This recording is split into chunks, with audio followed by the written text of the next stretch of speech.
Praise the lord. అతి శ్రేష్టమైన యేసు క్రీస్తు నామములో మీ అందరికీ ఉదయకాలపు శుభాలు తెలియజేయుచున్నాను. ఈరోజు దేవుడు మనకు అనుగ్రహిస్తున్న అతి శ్రేష్టమైన వాగ్దానము యెహెజ్కేలు 12వ అధ్యాయము 28వ వచనాన్ని చదువుకుందాము.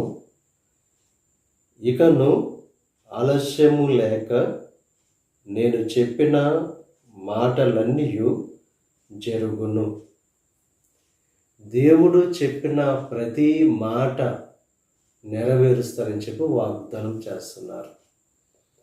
ఆయన మాట తప్పే దేవుడు కాదు. ఆయన ప్రేమలో మార్పు అనేది లేదు. ఆయన మాట ఇస్తే ఖచ్చితంగా నెరవేర్చే దేవుడు. ఆయన నోట